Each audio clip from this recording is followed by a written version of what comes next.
what should we call the foundation garments of the 17th century?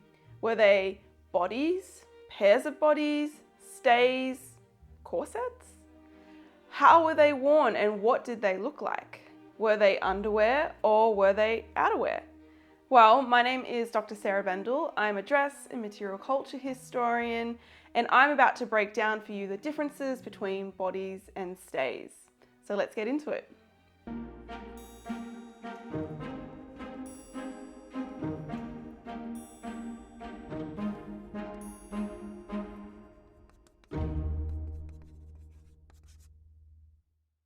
So bodies or pairs of bodies is the earliest term we have for a type of garment that we now in modern English refer to as a corset.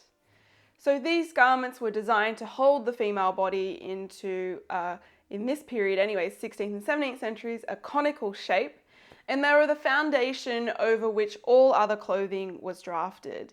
So they not only supported the breasts and created a particular silhouette, but they really were, as you know, the term makes clear, the foundation for all other clothing produced during this period, and increasingly so in the later 18th and 19th centuries. So the word bodies first begins to appear in English sources in the first half of the 16th century, where it's pretty much used to describe the upper part of clothing, particularly women's clothing. So anything that covered the torso or the body. So one of the earliest references to bodies comes from wardrobe accounts relating to Mary Tudor. So she was the sister of King Henry VIII of England.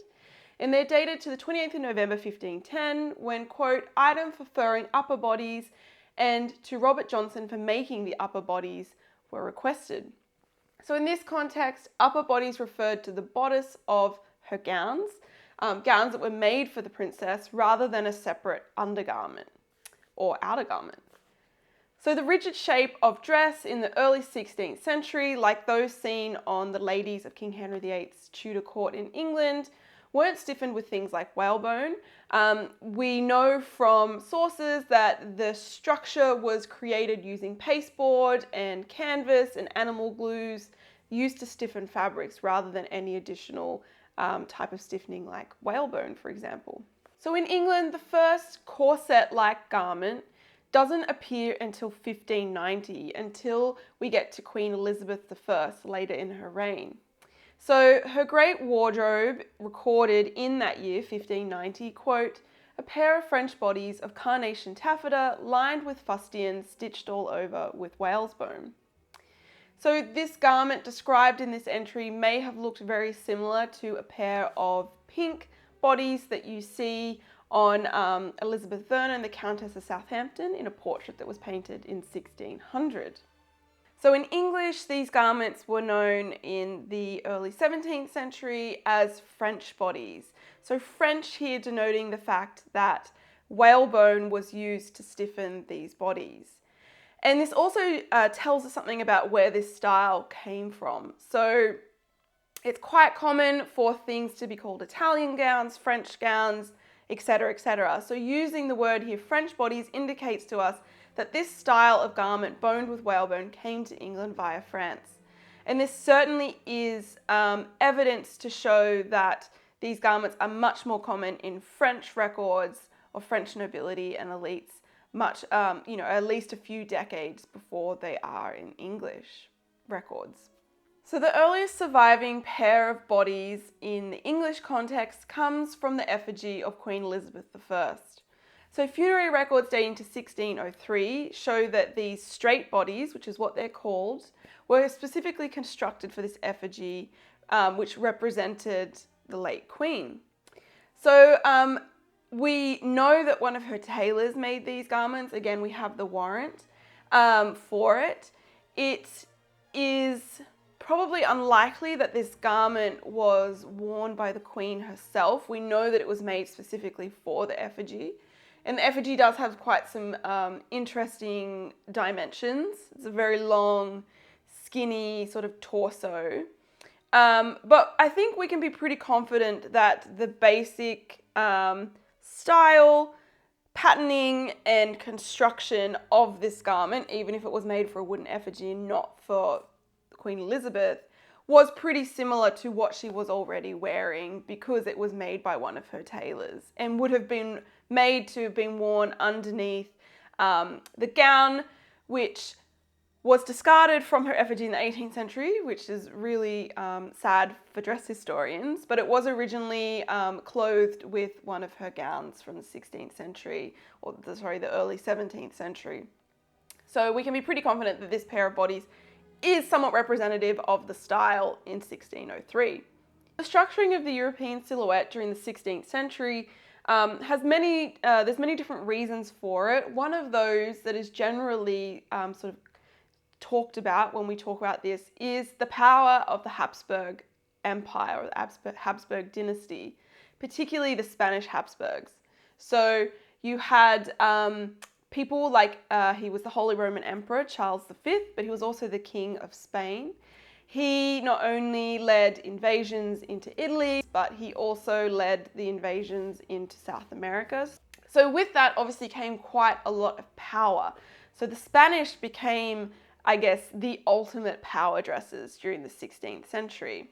And there has been comparisons drawn between the shape of bodies and sort of the shape of men's dress during this period and the armor that the conquistadors were wearing, for example, in South America, as well as the types of other bodily armor that was around during the 16th century. And it's an interesting comparison to draw because there are quite a lot of overlaps between the sort of triangle shape of men and women's dress, particularly in fashionable courts in Spain, but also in armor during this period. But why did everyone else start dressing like this? Well, when you have a court with quite a lot of power and influence in Western Europe, controlling a lot of territories in Western Europe, don't forget that Charles was also the Holy Roman Emperor, so even he had a lot of indirect power in territories he didn't directly control. Others start to emulate it, and so this form of power dressing becomes quite popular in most Western European courts. And for women, the ultimate forms of power dressing were bodies and farthingales. The one way of showing wealth and power is through clothing, and bodies in conjunction with farthingales, which were structured underskirts that sort of increased the lower half of a woman's body. These were, as I've said, the ultimate form of power dressing for women. So whilst farthingales were visually imposing as they made the lower half of a woman's body larger, they enlarged it. Early bodies, or what we would later come to call corsets, created more subtle displays of power and authority within the royal courts of Europe. So one of the most important elements of this was grace. So being graceful was closely connected to what some historians have termed the upward training of the body. That is, to have good posture. So the unstraightened body not only lacked grace, but it also diminished the rank and power of the elite, running the risk of associating with things like deformity, laziness, and an imperfect character, obviously using their language of the day. So to create a desired social impression, both men and women, and it's important to note that it wasn't just men that dressed this way. These weren't garments that were forced onto women in some sort of oppressive, ideal of beauty and submission. No, not at all. These garments, which, did somewhat control the body, were a product of court culture during the 16th century, where both men and women's bodies were thought to be imperfect or needed to be held in such a way that gave them great posture. In fact, the French sociologist Georges Vigarello, who has written about this idea of the upward training of the body, he was actually talking about men's bodies, not women's bodies. So these garments come around in a very particular type of court culture and a very particular type of context where men and women's bodies were controlled. They needed to, hold themselves in a certain way. Now we sort of talk about, if you go into a job interview, make sure you hold your head high, back straight. You want to create a good impression. It's exactly the same thing. It's a type of power dressing. So the dressed ideal in the 16th century and for much of the 17th and actually even through to the 18th century in Western Europe was for women to have sort of these long Slender is the word they use at the time, torsos with small breasts. Small breasts being linked to youthfulness and virginity in particular. And that is a whole other video that maybe one day I will go into, talking about the obsession with small breasts and virginity in the late medieval and early modern periods. So let me know if you want to hear about that. So as I said, the earliest pair of bodies in the English context we have are from the effigy of Queen Elizabeth I, but by the middle of the 17th century, often bodies could be incorporated within the petticoat itself. So you would have a skirt attached to a pair of bodies. The bodies could be boned. They may not necessarily have been boned in the early 17th century. They were increasingly by the late 17th century though, or they were a separate undergarment. But by the middle of the 17th century, they start to look something like this. So this is my reconstruction of a pair of bodies that were found under the floorboards in what was a tavern in the 17th century in a little town called Sittingbourne, which is in Kent on the road from London to Dover. So it's a really intriguing example of a garment that has been worn by possibly quite a few people, repaired over and over again, and then ultimately when it's in a state where it really couldn't have been worn very well anymore, it seems that the shoulder straps were no longer in use. And you can see that this isn't an elite garment. It possibly started its life as an elite garment, but by the mid 17th century, I sort of have argued before in my research that this garment would have been really accessible to a lot of women in places like England in particular, which is the geographical region I've looked at the most. So this is a well-worn, well-loved garment that has clearly been worn in everyday dress. So variations in spelling included bodies, I-E-S, bodies, Y-E-S, bodice, I-S, or bodice, I-C-E. So the evolution of the term basically went something like bodies, bodice, bodice. Are you confused yet? Sorry. So unlike now, when we tend to use the word bodice to denote the upper part of a gown or a dress, there appears to be no rhyme or reason for most of the century as to what a body was versus a bodice, and whether one was an undergarment and one was an outer garment. So in the 17th century, there was also no firm distinction between under and outerwear that you see in later centuries like the 19th century or the 20th century when it came to garments like corsets. Some surviving bodies from this century contain detachable sleeves, indicating that the use of these garments was flexible and it could be easily manipulated depending on the situation or context that a woman was wearing it. So this pair of bodies, which recently sold at an auction in the UK, are very similar to a pink pair of bodies at the Victoria and Albert Museum, as well as garments depicted in Dutch artworks from the period. So bodies with attached sleeves may have been worn with a matching sort of skirt to form a gown, while on other occasions the sleeves may have been taken off and the bodies worn as a foundation garment under something like a waistcoat, which was sort of a jacket-like garment. We would call it a jacket now, but at the time it's called a waistcoat, or later under a mantua gown or another type of loose informal gown from the late 17th century. So there is ample evidence from Dutch and French genre paintings of lower class women wearing bodies as outerwear. So these are some Dutch examples from the mid to late 17th century showing this. And these are only a few of many. So although we don't have the same visual sources from England, there are descriptions of women wearing their bodies as outerwear in informal context during this period. So the famous diarist Samuel Pepys remarked in his diary on the 1st of May 1667 that he went to Westminster, quote, and on the way he saw pretty Nelly standing at her lodgings door in Drury Lane, in her smock, sleeves and bodies. Looking upon one, she seemed a mighty pretty creature.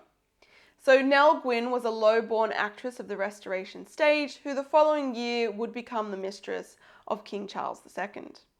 So bodies could be either outerwear or underwear. It all depended on a woman's social status, the context or the occasion that she was dressing for, or maybe even her own personal tastes. But when do bodies become the more well-known stays?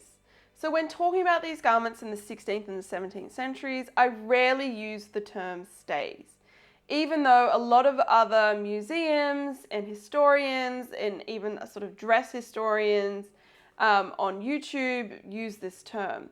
So why don't I use it? Well, in my 10 plus years of archival research, I've never seen the term stays refer to a garment before at least 1680. So the term stays does appear in archival sources from the start to mid of the 17th century, but it always refers to the stiffening in a garment being made, not to the garment itself. So for example, a tailor's bill might contain a reference to stays and stiffening amongst all the other itemized materials being listed. Additionally, stays doesn't just refer to women's clothing. So for example, men's coats in the 17th century, tailors' bills for these coats often contain references to stays and buckram, referring to the stiffening materials that were being used to construct these garments, particularly around the sort of collar, which were often standing. So instead, during the 16th and the 17th centuries, these garments were mostly known as bodies, pairs of bodies, straight bodies, underbodies, which Catherine of Braganza's tailor calls her garments underbodies, or even French bodies, which, as I've mentioned before, denoted the use of whalebone in the garment. So why is it important that we use the term bodies instead of stays when we talk about these garments? Well, I actually think it's really important to use the language that was used at the time. Otherwise, we risk placing slightly anachronistic or later perceptions of these garments onto the context of the 16th and the 17th centuries, when these didn't necessarily mean the same things as they did in the 18th centuries. That leads to my next question. Why the change in terminology from bodies to stays in the 1680s? What was the difference between these garments? Was there any difference at all? So that's a tough question to answer. In France, the name of these garments stays the same, corps, which means body. So in 1682, an English advertisement for lost goods mentioned, quote, a pair of hair-coloured satin stays embroidered with gold and silver. And conduct books for women around that same time begin to mention things like a single pair of stays. So the term stays is first recorded in the proceedings of London's Old Bailey courts in September 1686, when a woman named Eleanor Jones was found guilty and sentenced to death for theft. Included in her booty of goods that she had stolen were things of the latest fashion, such as one mantua and petticoat and one pair of silk stays. So although stays begin to appear in the 1680s, bodies don't just disappear. Tailoring bills, probate accounts, and court records all show that in the closing decades of the 17th century, bodies and stays were garments that were both worn by women. They were often made from the same types of materials, worn in the same types of contexts, and often even made by the same types of people. So for example, the tailors and stay makers of Stuart queens such as Mary II and then her sister, Anne, who later becomes queen, they all make things like stays and bodies. So narratives of 17th century fashion tend to equate the emergence of stays with the appearance of the mantua gown, as both terms seem to have appeared at the same time. So some historians have stated that stays didn't exist before the 1680s. They come about with the mantua gown because they're used, as they are later in the 18th century, to sort of secure the robings of this gown onto the body.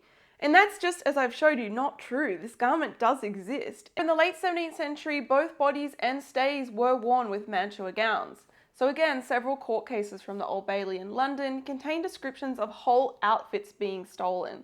And these include references to things such as, quote, a serge mantua, one petticoat, and one pair of bodies, as well as a mantua, petticoat, and stays.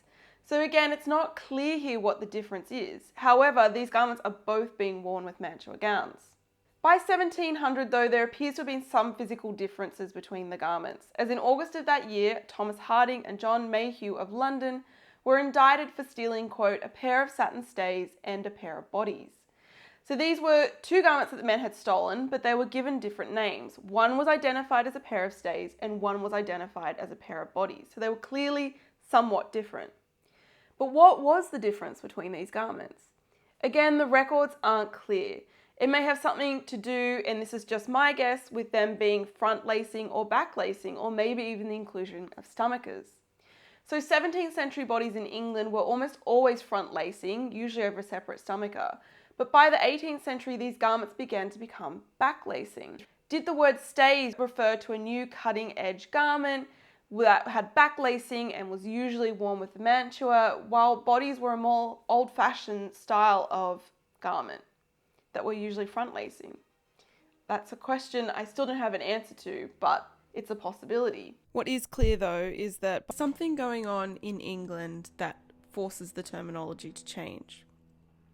This could be changing ideas of morality as the middling classes started to be large consumers of this garment. They imbued it with more modest ideas, so these garments started to help everything stay in its proper place.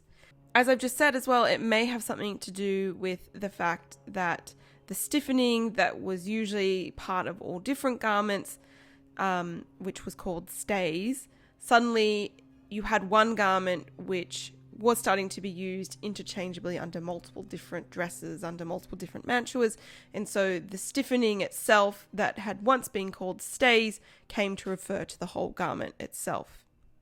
What is clear though is that by the end of the first decade of the 18th century, stays is pretty much the universal word that comes to refer to this type of garment.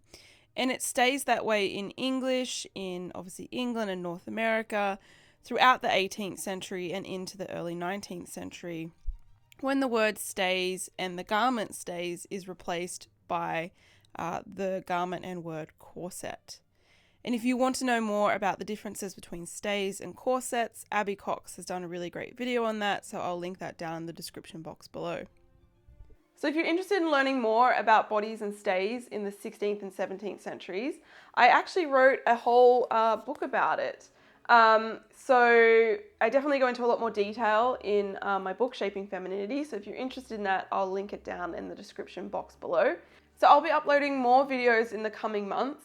If you're interested in all things to do with dress, fashion, and material culture from the 16th, 17th, and 18th centuries, so what we would largely call the early modern period, please like and subscribe, and I will see you in another video. Have a good day, everyone. Bye.